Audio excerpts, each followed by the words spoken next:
ball out. Big job that. I was really nervous, really nervous. I reckon I was more nervous doing that than in a World Cup final. Really?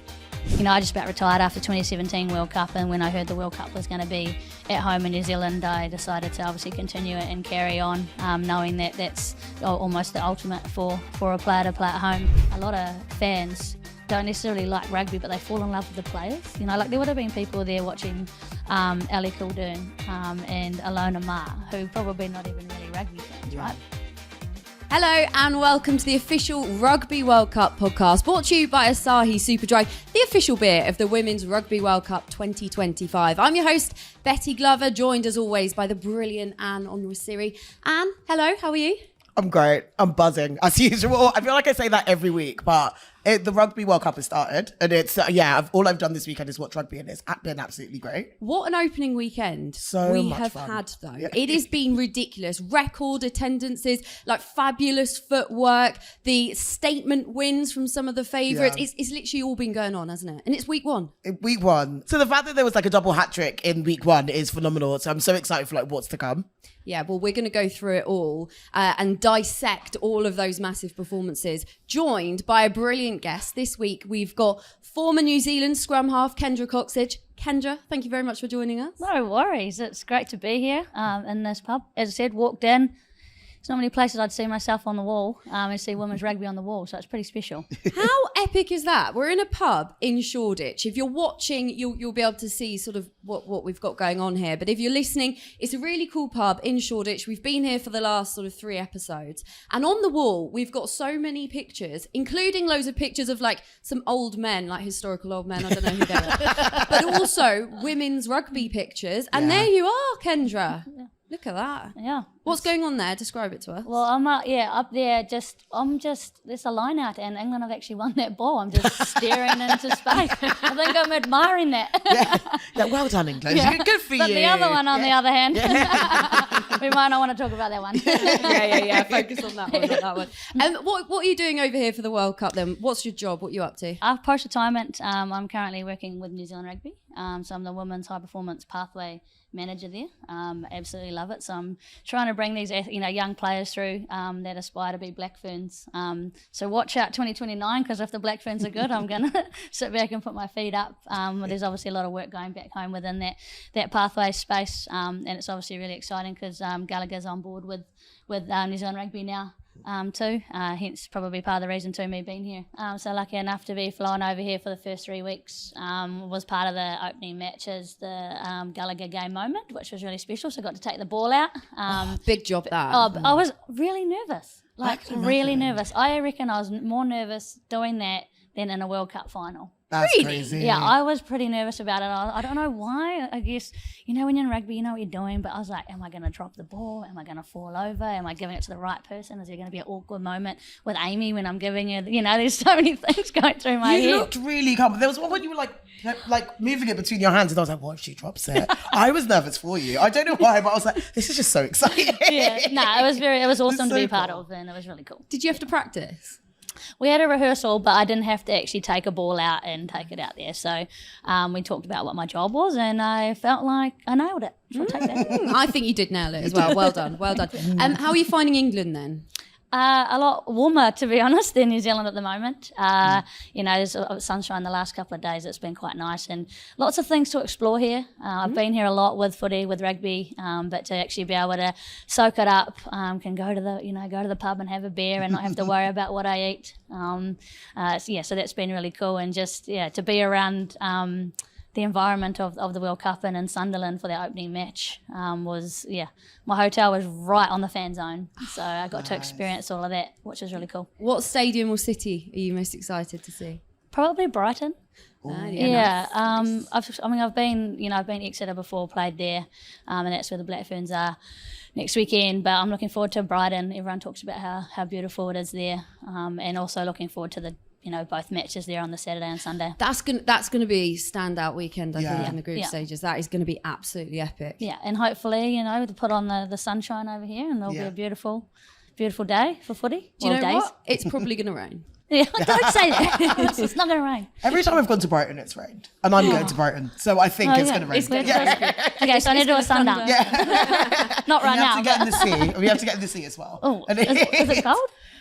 It's an experience. Okay. I think if you're in Brighton, you have to get in the sea. Okay. I'm not going to get eaten by a shark or something. Am I? No. Maybe a mouse or that. Like a rat.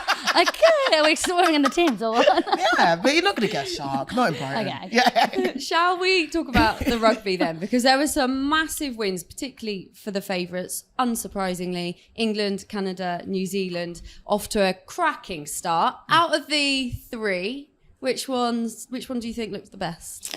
Oh, that's a big question. I think across all three matches, they all had something different. There's always those first games for a team of the World Cup. You know, there's a lot of excitement around. Obviously, the spectacle at Sunderland with just under 43,000 people, being a punter and being sitting in the fans and watching that and just soaking up that crowd was really good. And then overall, I think Spain and New Zealand was a good watch as well. But there's always, as I said, there's little wee mistakes in that, but just in terms of the games, I think it's been a really good round one. It has. Anne, I want to put you on the spot. Oh. Who did you think looked the best? I want to say Canada. I was obsessed with the Canada team, like watching that game. They can play. They can play. And I think I'm really excited for like what the final's going to look like and like the semi-finals and just like the stages. Because obviously like Canada is ranked second in the world. New Zealand are the last winners, and the Red Roses are like unstoppable at the moment. So like between the three of them, it's really difficult. But I do unfortunately want to see an England-Canada final. So Hey, that's fine. but we'll see. We never know. We never know. No, you and never it's know. exciting. We're literally like 5 minutes into this podcast. We've already insulted Kendra. I've upset Kendra. I'm going to get kicked out. I'm never going to be allowed in New Zealand. We'll put a mark next to your name. Don't let her in. Don't let her in. Get me out of this podcast already. Let's talk then about New Zealand. Let's start with them. Seeing as you're here, seeing as you're our special guest. Brilliant match against Spain. Overall, were you impressed by their performance, or do you think there was more they could give? Yeah, definitely more they can give, as mentioned. And as I said, started delving into the games a little bit more, but I probably almost agree that Canada was the standout team probably across those games, and they are one to watch out for. And a bogey team for the Black Ferns probably the last 2 years as well, I'd say. But I think within that game, didn't start out the strongest team. So obviously still an element of giving some girls some game time. As mentioned, that first game of the World Cup, there's a lot kind of going on. Some of the girls are on debut, the energy and excitement around it. But definitely some elements of the game there that were great. You got an individual like Georgia Miller. Oh my God. Who just makes rugby look easy. What a superstar. Yeah, she's a superstar. She's actually a Highland dancer back home. She's a Highland dancer. Oh, yeah, wow. yeah. So she's and I think that's why she's so light on her feet and moves really well. And she just played rugby since she was like 4 years old. So she's grown up with it. And she, for someone like her first of all, it was basically Georgia. It was like 14 to Georgia and 0 to Spain at one stage, right? So she scored the first 2 tries. It's so interesting that you talk about her being a dancer, because Scotland's Francesca McGee also trained as a ballet dancer. So there is a common theme of rugby players being good at being good at dance as well, right? I actually used to be a tap dancer. No way. But I'm not going to say I was good. That's how I got into rugby. Oh, wow. Yeah. That's how you got into rugby? Yeah, I got into rugby because I got a twin sister. We used to go to tap dancing classes. I annoyed the teacher, annoyed my mum, annoyed my sister. They're like, you're not coming back. Went down to a rugby training, picked up a ball and fell in love with the game. And do you think it helped you? I'm not sure if it helped me. Maybe it helped me with decision making. I mean, I had a great career because I chose rugby, because I got to pick up that rugby ball that day. But yeah. It's so interesting because Fran McGee from Scotland is obviously, she trained as ballet dancer, but like she competed really high in ballet. Like she was very, very good. Yeah. And you could see by her footwork. Exactly. Incredible. Yeah. Ballet's a good one because it's a really good balance of body and you've got to be quite strong in how you operate. So ballet would definitely help. And obviously with Georgia, with Highland dancer, and she's the top levels back home, that she's, it'd be the same for her, I'd say. Talk to me about Georgia Miller. Sorry, Anne, I keep going. I was obsessed with Georgia Miller during that right game. now because of what she said. I said what I said. It's fine. I'll leave. What do you think her future is? I don't even like. I've got no words for it. Like I honestly think her ceiling's so high. Like she already is starting to change the game. I've stated back home in New Zealand that she could potentially be the first hybrid player. And when I say a hybrid player, someone that you could start in the forwards as a 7 and then finish off in the game in the backs and the midfield, like an actual unique hybrid player. But I think she'll for us we had that once in a generation with Portia Woodman-Whitcliffe. She's come through, and now Georgia, I believe that next one, she's just, there's no words apart from calling her an absolute freak. She's a freak of the game. I love that. That's the only way to describe these people. That's the only way to describe it. And with like Portia Woodman-Whitcliffe, like with her like coming back, and like obviously she was phenomenal in the game as usual. What's that like as a team, and like for the Black Ferns, like what does that bring to the environment, do you think? Yeah. Oh, Portia, if you know, she's an incredible human. What she brings, she's very humble. She's very humble, and the fact that she is the GOAT of women's rugby back home, and it's not just what she brings on the field, but it's that what she brings off the field. She's got great leadership. She connects well with the team, and I guess in terms of that media and PR around it too, it always brings that positive side to it, and she does that well. And I just when I saw that she was going to come back, probably I think about 3 weeks before there was a bit of murmurs before the first Black Ferns team was going to get named, that she was going to come back, and I saw her at the airport, and I was like, so what are you thinking? She's like, you know the answer. And I was like, yes. I knew she would always come back. She absolutely loves it, and she's just probably, I think right now she's probably the most overall athlete that she has been within rugby. Like she's got all elements to the game right now, and I think she'll be dangerous in the next 5 or 6 weeks. Has it made you want to come back? No. I'm happy just watching it. I get excited by just watching now, and I'm very content, and I'm happy just to tune in and watch Portia and the likes do their thing. Yeah. You've won a World Cup. You don't need to do it again. Yeah, do you know what? Mic drop there. How important is it that she's back in the Black Fern squad? I think it obviously gives us a boost, and I think what it does is probably puts a bit of fear up other teams. You have that she is the greatest of the game, and I think other teams will be fearing that a little bit. And as I said, it's what she brings. She's got that energy off the park as well, and just that on the field she just dominates. On the wing or in the midfield, wherever they choose to play her. So I think that's what's important. It gets everyone in behind it. Like I know New Zealand was really excited to see her back in the side. And then we'll no doubt have an outstanding tournament as she does. I just think she's unstoppable. A couple of injuries in that opening game. Are you worried about them?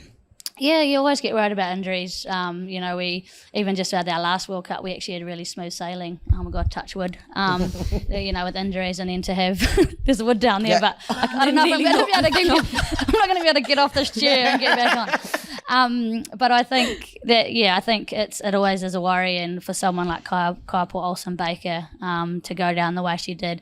It's sounding like it might not be as bad as what it was. There'll be an element there. She got injured in 2022 before that World Cup, and there's probably a bit of an element when you get injured like that, you kind of react, and you're like, is it as bad as what my last one was? So, fingers crossed for someone like her. Aisha Letienga is a little bit niggly as well, but hopefully we'll be okay. But I guess they're probably still assessing them the next couple of days, and I think Amy Duplessis went off too with her shoulder. So, yeah, when you think about that, it is a little, it's always a worry. But we've also got some quality players back home that did miss out on the squad that I think could easily come over here if they had to and jump on a plane and do what they need to do.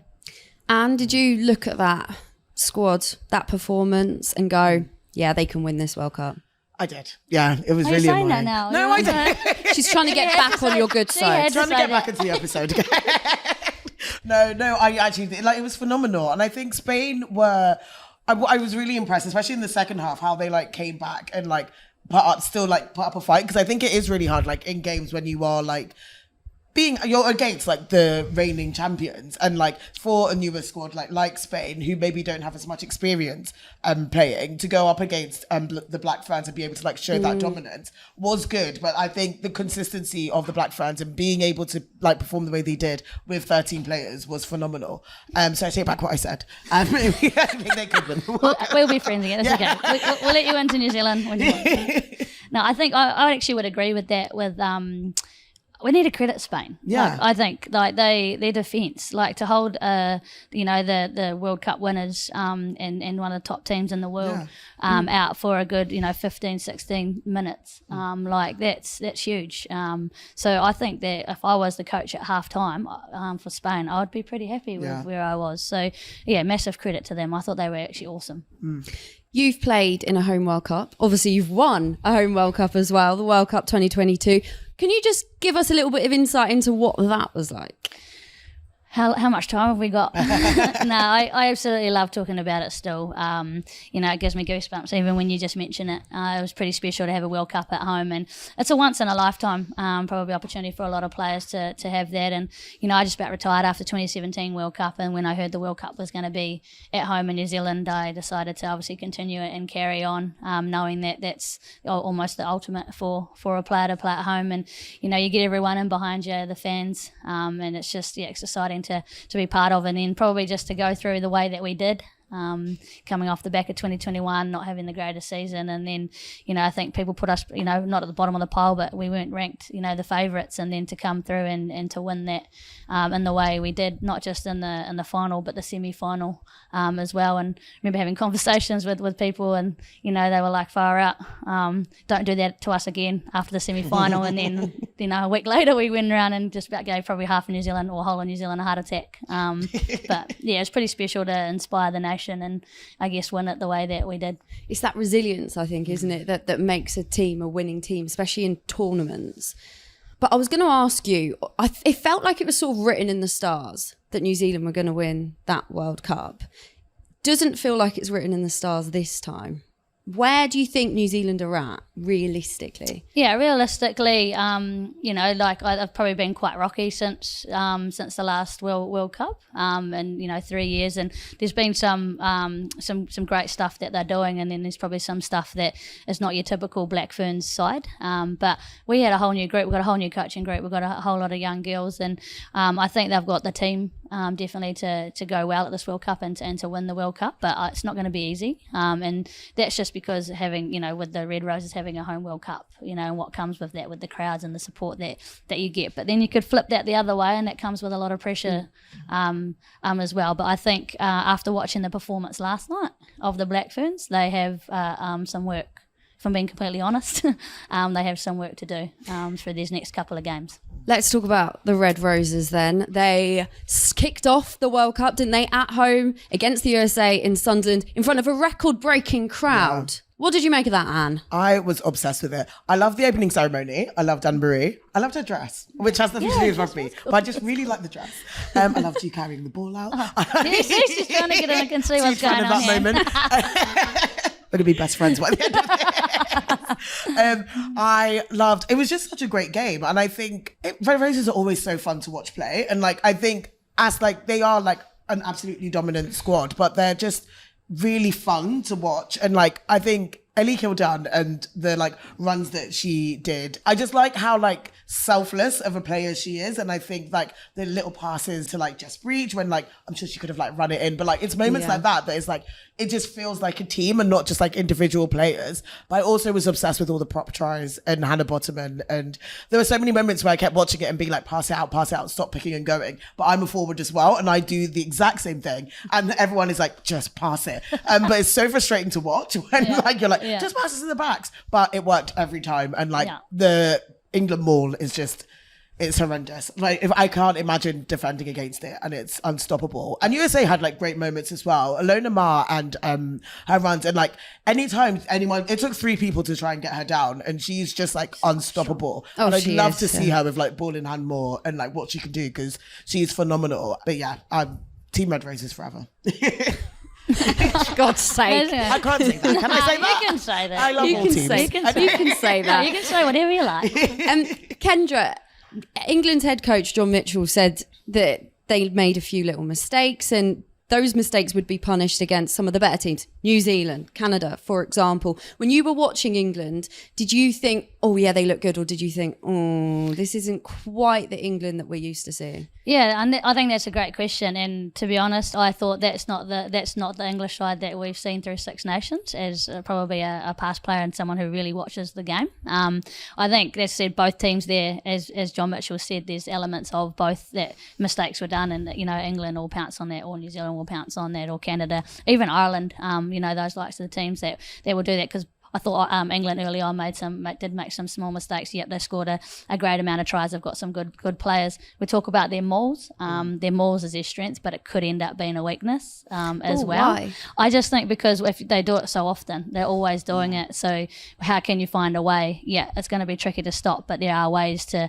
do it. I mean, we've tried to find ways last World Cup, and they still scored 5 tries in the World Cup final with doing it. So it is tricky, but I'm saying that because I feel like they've got a backline of athletes that they need to use, and I don't believe that we've fully seen that yet. We've got Ali Kildern scoring tries, Abby Dow who's carving up out there, but we need to see more of that, I think, from them. And if they can put the package together, I think they'll obviously go really well. Why do you think that they didn't? Why do you think that we didn't see the England that we're used to seeing? Do you think it was maybe the pressure and the crowd? Yeah, probably an element of the pressure and the crowd. But I do think, I'm not saying they're not terrible. They were still fantastic. they were excellent. We're just being very critical. I'm very critical. I'm a very critical person in the way that I watch it too, and I do have to be careful sometimes. But it's great to be able to have a conversation and be critical, because I think there's an element of needing that. And I think just probably the game time. Obviously, Six Nations, they've come back. They've had a summer break, and then it takes time to ease back into it. And it's the first game. As long as they can, even through the England-France test too. That I watched that, and I was really confident. I was like, oh yeah, this is going to be good. We can, in terms of the Black Ferns, there's some, I guess, downfalls there that I think are coming in. It's obviously stepped up a little bit more. So it just depends how they progress through. Both teams probably progress through the next couple of weeks. A lot of people asking me who's going to win the World Cup. I believe I need to see another probably couple of games before I can make that decision. It's early days. Yeah. It's early days, isn't it? You were there. You were in Sunderland amongst that incredible record-breaking crowd. What was that like from sort of a neutral perspective as well, sitting there seeing women's rugby in that spotlight? Yeah, and I probably took that moment to sit there and embrace that. And just from someone watching the game and not actually really supporting a team, I was actually there to support women's rugby, and to have a crowd like that in the first game, and the atmosphere. It's women's rugby is really special. And talking to people, the crowd is so different to a men's game. And we talk a lot back home. A lot of fans don't necessarily like rugby, but they fall in love with the players. There would have been people there watching Ali Kildern and Alona Ma, who probably not even really rugby fans, right? But they just want to watch them because they love the players, and I think that's what's really exciting. And to sit there and embrace that little bit, when I'm even taking the ball out, I was kind of looking around. I was like, man, this is cool. I was like, we just need this every match, and we just need the world and everyone to still get in behind, not just women's rugby, but I think women's sport. In general. Definitely. Alona Ma definitely helps with that, though. Her little sprinkle of stardust on that match was something special, wasn't it, Ash? She's just so fun. And I just love I saw a post from her afterwards, which was we may have lost the game, but we got millions of people watching rugby. And just her being able to spin it like that, I think is just so beautiful. And what she's done for women's rugby as a whole is just amazing. And I love the moments that she had. I know she was meant to swap shirts with Hannah Bottoman. They'd promised each other ages ago, but Hannah Bottoman gave her shirt to a fan, and then they posted a picture together of Hannah with Alona's shirt and then Alona with nothing, and then she photoshopped Hannah's shirt on, and I was like, that's just so cute. And I just love that Hannah Bottoman's nice, would give her shirt to a fan, and I just thought that was adorable. And I love the friendships, and Alona Ma's really good at highlighting the rivalry, and is such a phenomenal force on the pitch, but also off the pitch as well, how funny and light and just how fun women's rugby is, and it's such a unique space. And I think she's been amazing at capturing that and then empowering others to capture that as well, Sarah Byrne and everyone. Yeah, I've actually found that a lot, just probably the last couple of years, or even the last probably 6 months, is the social media presence of some of the players, and not just the Englands and the US and the Black Ferns of the world, but the Irish are getting in behind their social media, and I just love seeing their TikToks and what they do. And I think that just stemmed probably a lot from the likes of Alona, that people are getting the confidence to do that. I was actually lucky enough, I popped into the USA's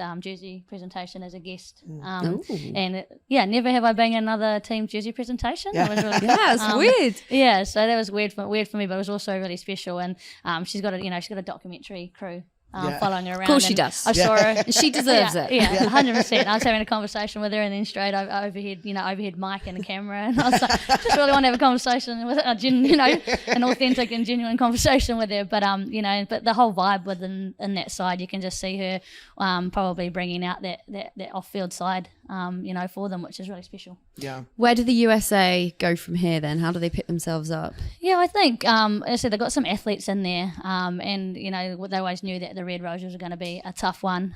They'll have a big match coming up against Australia. I think that'll be a big one, because that will decide, I guess, who will probably go through to the quarterfinals. So I think that one's going to be, I'd call it now that could be the game of this round. Oh, I can't think wait that'll be for that. massive. Yeah.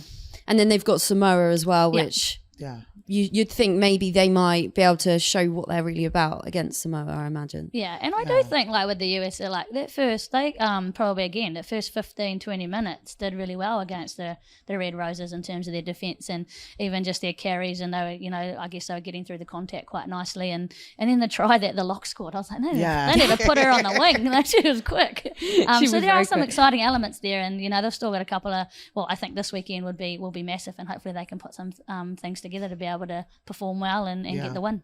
Can we talk about Scotland-Wales? Because that was my game of the weekend by a long shot, because Scotland, what on earth was that? What an incredible performance. It felt like it came out of nowhere as well. And they were obviously they've been building, and there's been loads of work behind the scenes, and even in the friendlies, you could see that they were coming together, and their performances were getting better and better, but they just absolutely knocked it out of the park. And we spoke with Meryl last week, and just everything that's happening at camp, and just how they're building, and it was phenomenal. I loved it. Yeah.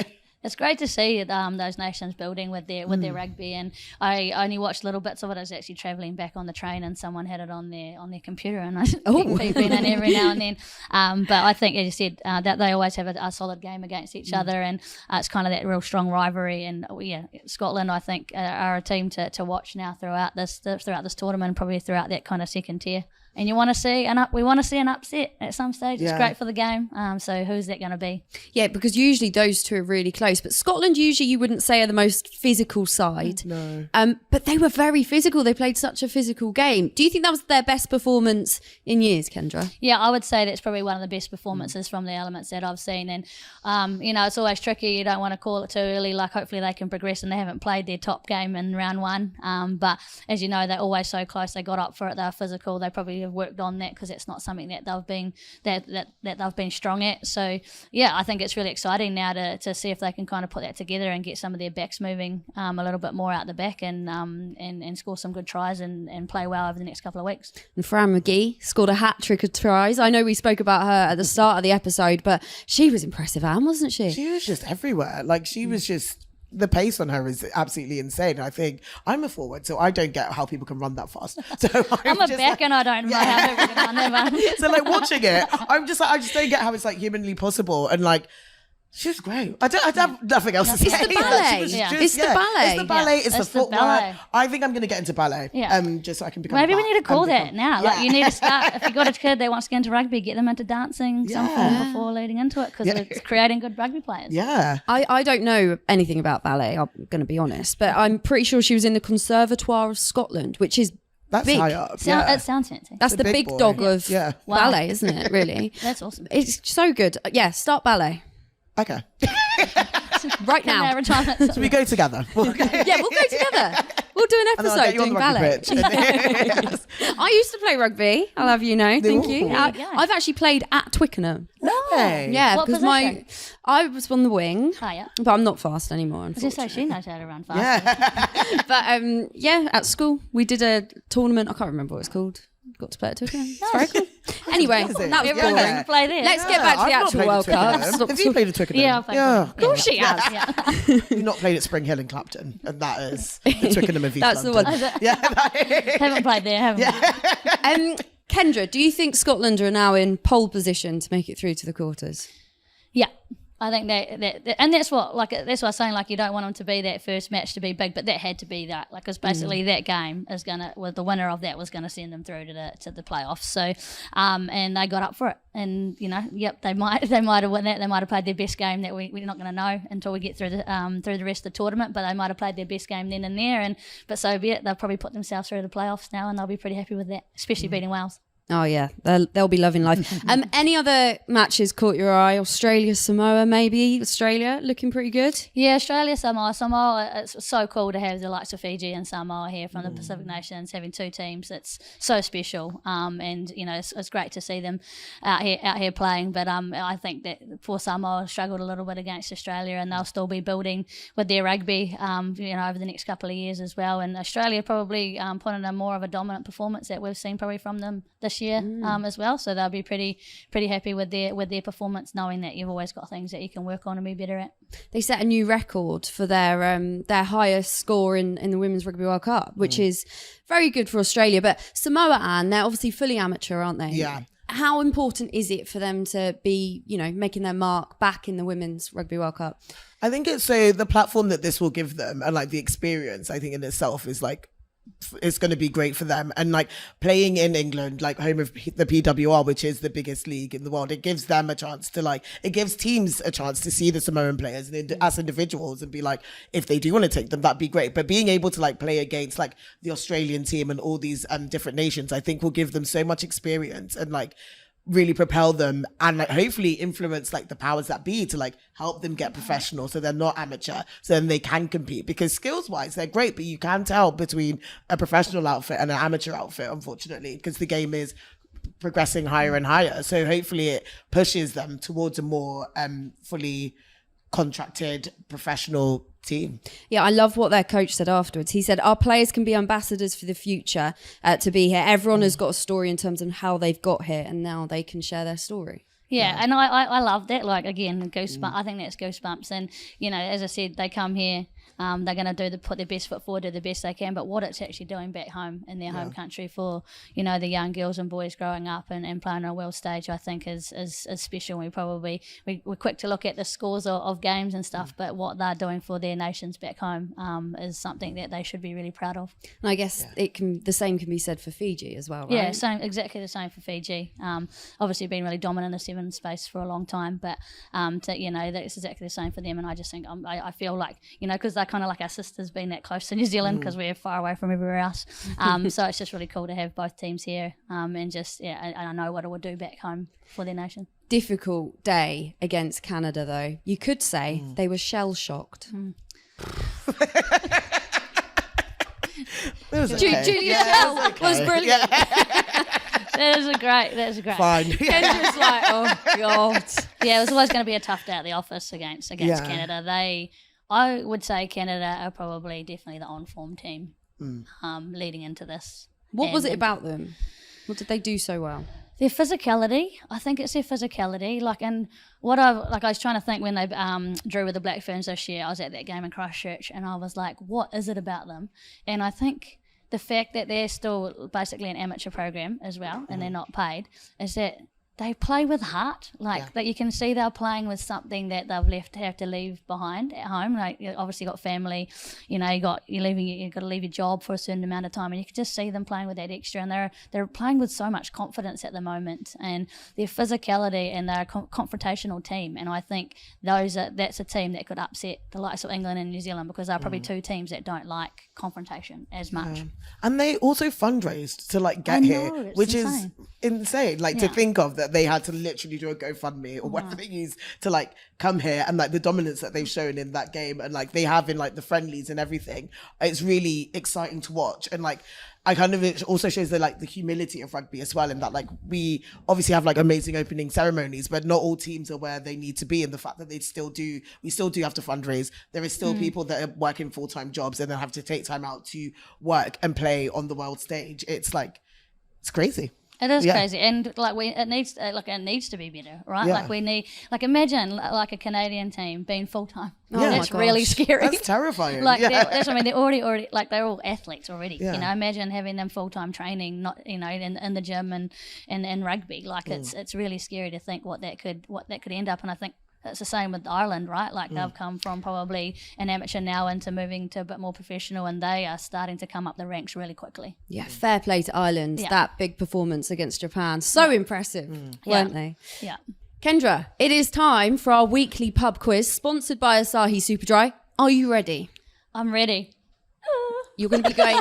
You're going to be going up against Anne, who is historically very bad at quizzes. So, Competitive though. quick recap on the rules. So 6 questions, and there's a bonus opinion-based question as well at the end. The winner of the bonus point question will be chosen by fans and revealed in next week's episode.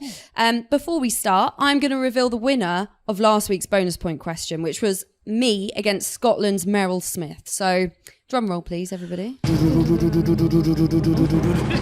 And the winner was me.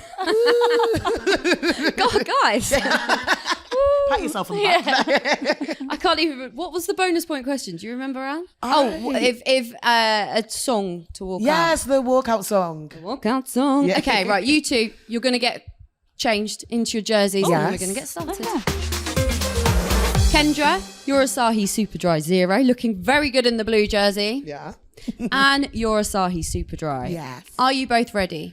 Ready. Yes. So whack the buzzers if you know the answer to the question. Yes. Question number 1. Can you name a Red Roses player with the same KC initials as Kendra? Kelsey Clifford. Oh, yeah. Yes. I would. That's a great question. So slow. Well done. 1-0. Okay, question number 2. Asahi Super Dry is one of the world's leading beers. How many countries is it exported to? The closest answer wins. This is a real random guess. 28. Okay. That's a very low guess. 29. I'm going 54. 54. 29. 54. You can't change. You can't change your You answer. can't just go one There's up no there and then rules. win. Yes, I Well, that's what I can. said. Yeah. The issue that I've just caused is that I said waited that for was you a to low buzz then. answer. 29. Damn it. I should have waited for you to buzz in first. Yeah, but I that was unfair because I said it was a low answer, right? So I sort of gave you a clue. So Fine. That one's a no deal. So Still 1-0. 1-0. Okay. Question number 3. What country does the national dish of Kokoda belong to? Apologies to anyone if I've said that wrong. I don't know. So it's a country playing in the World Cup. Their national dish is Kokoda. Is it Japan? No. Oh. No. Spain. To give you a clue, Kokoda is raw fish. Oh, I didn't thought it might have been Japan. Is it Fiji? Yeah, it is. 1-0. How have I not heard of that before? Just about to press the buzzer and say that. I was thinking sushi. Yeah. Okay, number 4. Apart from New Zealand, which are the next 2 teams to fly the furthest to England? Samoa and Fiji. Yep, correct. Yes! 2-1. She's back in the game. Back in the game. Question number 5. How many different time zones are represented by the nations competing in the Women's Rugby World Cup? Oh 6. my gosh. Wrong. 7. Is Wrong. I'll give you 2 more guesses and then we'll do closest wins. 10. Okay, wrong, but Oh. Kendra, 8. I'm going to have to give you the point. Yay! And you were the closest. The Yeah. answer is 13, but you went with 10. Oh, so 13. That's a lot. That's a lot. give it to you. Right, this is the decider then. Okay. Question number 6. Oh, wait, my No, buzzers. keep going. keep going. Keep going. Kendra's It's a high-tech slowly situation. breaking Anne's stuff. Right, okay, question number 6. Which Rugby World Cup nation is the smallest by land area? Oh, I'm going to have to give it to Anne. I don't know. Fiji. Yeah, correct. Yay! Woo! You stole that. Congratulations. That was a very It was so fake. That competitive quiz. I'm so competitive. Can we So start- Asahi Super Dry win that one. Well done. Well done. Well done. Can we- Even though the buzzer with the like that. broken. Oh my Oh, that's not. Someone take it off her before she breaks it all. I actually think that might have broken. It's fine. Can you push it? I love how it's just on the floor and you're both just staring at it. I Is think it? it's I fine. don't. Oh, right here. Oh, No, it's solid. still works. Sorry to our producer. Okay, we've got a bonus question, which will get bonus decided question. by the fans listening or watching. So we're sticking to a food theme today. Your bonus point question is, if a team had to be represented by a type of food or dish, what would they be? Red roses, pie and mash. Oh, why? I don't know. It's like a staple. Pure solid English. Pub just food. like dominant pub food. Consistent. You know what you're getting. Bit stodgy though, sometimes can make you quite full. Good thing though. Good in winter. Good in winter. And the red roses are good all year round. Cut. I hated that. Cut. Cut. Kendra, save us. Save us. Okay, I'm gonna go with the black ferns in New Zealand, and I'm gonna say pavlova. Okay. It's got multiple layers, which I think the black ferns have. I think there's an element is that it's a soft kind of approach, which I think the black ferns heavily are. Not everyone, but a lot of people back home love pavlova, so everyone loves the black ferns. And we have anything you like on top, strawberries, kiwi fruit, and you can even put some chocolate. So you put a mixture, which probably I reckon connects our different cultures that we have within our team. Oh, that's That was a great answer. Back Yeah, home. that was- I think I'm going to stop there because otherwise I'm going to end up going down down a rabbit hole. But everyone loves it. The one thing is, Australians still try and claim it that pavlova is theirs. And it's not. It's not. Is it not? Whose is I'm it? saying it's New Zealand. Okay. We're rolling. With sorry. I thought pavlova was a UK thing. Is it not? I've never had Nah. a pavlova. Never had a pavlova. No. See, everyone wants to claim it. Everyone wants to claim Yeah. pavlova. That's Everyone it. wants to be a black fern. Yay! But that was a great answer. I think I know who will probably win this one, but we'll leave it down to you guys if you're Me. listening or you're watching. Comment below with who you think won that bonus question, and then we'll talk about it next week. Before we move on to preview the games, I want to stick onto the food theme because Kendra, you love your food. You post about it all over Insta. What's your favourite? I love a steak. I love a steak, but I love all foods. Like I love Japanese food. I've been lucky enough to go spend some time there, and I would say that probably overall, I like Japanese food probably because of the meat, the yakiniku. So I'm probably going to go with a rare steak. Oh, nice. Okay, interesting. What's the weirdest food you've ever eaten? Probably snails in France. Okay, like them? Well, the ones I've had have always had quite a lot of garlic on them, and garlic kind of makes it a little bit weird though, just putting a little, toothpick in it, and it's kind of a weird texture, but you get over it. And I would say they're all right. Probably not at the top of my list. Have you had a snail? Yeah, Anne? I've had a snail. I've had a snail and not a pavlova, which is crazy. I quite liked it because it was really garlic. I love garlic. Oh yeah, I So, love garlic too, yeah. but it was you put garlic with anything and it can Yeah, taste good, right? exactly. Is it nice now you've retired because you can sort of just eat what you like? I guess you don't really need to think about it. Yeah, and I still I train to eat now. I don't train to play rugby. I train to eat. Is how I like to live. That's how I live my life as well. Yeah. I like it. Let's talk about this epic weekend of Rugby World Cup matches we've got coming up. Which ones catch your eyes? Anne, you go first. I'm really excited for Canada Wales. I'm actually going. I'm going to be up north in Manchester. Are you? I am, yeah, in Salford, which I learned is different to Manchester. Great at Manchester. I don't know anything outside of London, so it's very exciting for me.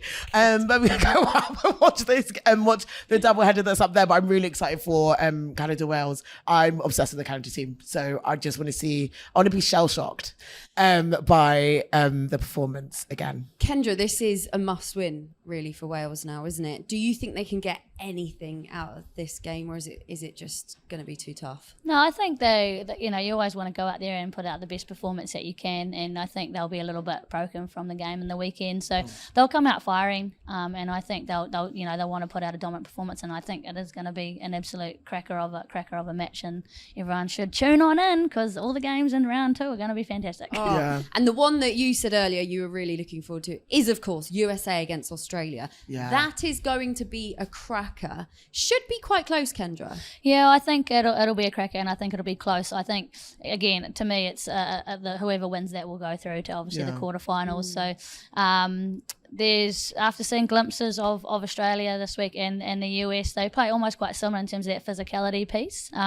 So it'll just be interesting to see how they go, and I right now probably won't be able to choose who I think would win that. I think it'll come down to the day, but I think if the US can start off the way that they did against the Red Roses and probably continue that for 80 minutes, they'll go well, and I probably have to back Australia because it's a stone throw from New Zealand.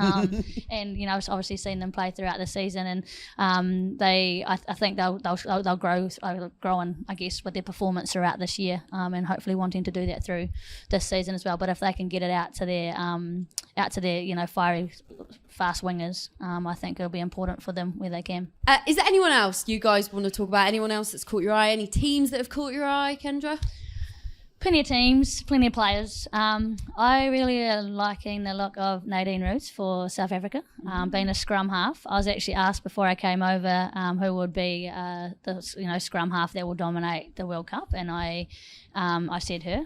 I watched her play the Black Ferns 15 before World Cup, and I think she's just electric, what she does for the team, and she gets that team moving around the park. She lights it up. She's got a great little running game. She's got a great try, the first try of the match, just with a great halfback running line. I think she's an exciting player, and I think teams would be looking at her as a threat when they're playing against her.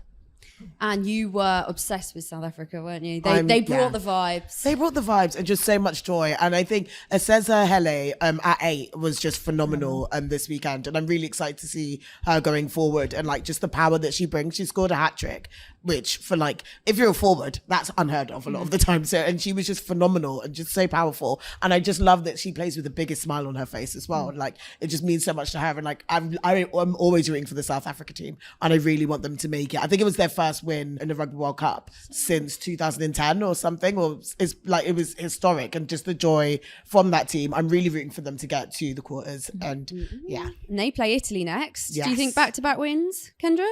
Oh, I actually think across the whole tournament, Italy's they caused an upset in 2022. I think they'll be a bit gutted with their performance in the weekend, so I feel like it'll be a tough one, and I think they will upset someone in our team to probably just keep one eye on throughout this tournament.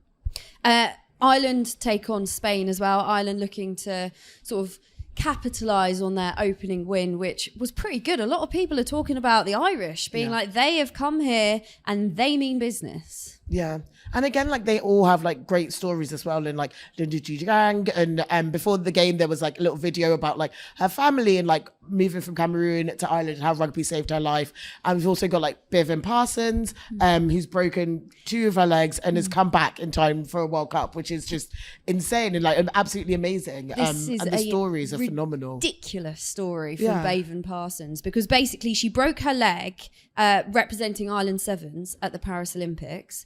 Came back from that, a week on from making her comeback back from that broken leg, she then broke her leg again.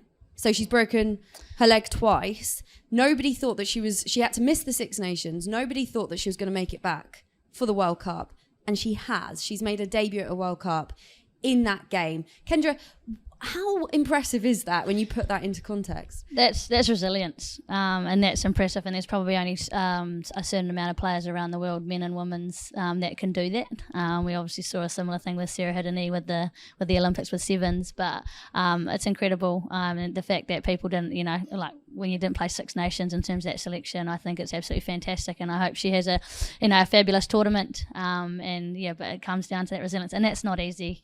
Breaking one leg, the rehab and that comes with that, and then getting back into rugby and then doing it again. I've got no words for that. I just think that's really impressive. Looking forward to hoping she has a really good tournament and stays injury free. touch wood. Touch wood. Touch the word Got it, stretch. guys. The other one, quickly before we wrap this up, is Brazil against France. Brazil, obviously, debutants at the World Cup. Do we think they can get anything against France? I think so. I think a cheeky try. I hope they get a couple of tries in. Well, I got a Kiwi coach. Yeah. That's always good. Crystal Colour's coaching them, and I think if we look bigger, I just think that the teams are so much better across the board. The rugby that's getting played is so much better, and I think even if they don't, you love for teams to get. I'm watching the Black Ferns play Spain, and I want Spain to get a try. Yeah. You actually want that to happen for the game, and I think teams like that they're growing, and yes, they're still amateur, but I think if they can continue to just slowly chip away and get better and better, and then the powers that be can get in around that, and some of these teams I think in the future we're going to have to watch out for, because as soon as there's money and backing behind them, because the athletes are there, the rugby players are there, the coaches are there. We've got some good quality coaches within these teams as well, and I think it's really exciting if the powers to be can start putting some money in, and I guess contract some of these players and make them full time. Big time. Well, it is very, very exciting. Before we go, just want to give a shout out to Libby Andrew, who's got in touch saying that she's listening to the podcast from Australia, which we absolutely love. I hope you're enjoying the opening weekend of games, Libby, and keep subscribing. Thank you guys so much for listening and watching. Kendra, you've been great. What are you doing now? Thank you. I might go, actually, beautiful sunny day here, and watch some cricket. Ooh. Going to watch the 100 match, I think, and put my feet up, and I need a tan on these white legs from New Zealand. Go and get a bucket hat. Yeah. Have some beer. Put sunblock on. Put sunblock on. Sunblock, yeah. Yeah, I'll definitely need sunblock. Need a bit of sunblock. Well, thank you so much for joining us. Enjoy the weekend's games coming up as well. Yeah, thank you. Hope your predictions are right. Yeah, same. Fingers crossed. Thank you so much for listening and watching. Remember to subscribe wherever you get your podcast, and also leave us a comment. Get in touch. What do you think about the games? What do you think about everyone's predictions? What do you think about Anne's, what was it, cottage pie reference? Pie and mash. Pie and mash. Not cottage reference. pie. It's very different. Same thing for me, to be honest. We will see you next week. Goodbye for now. Bye. Bye.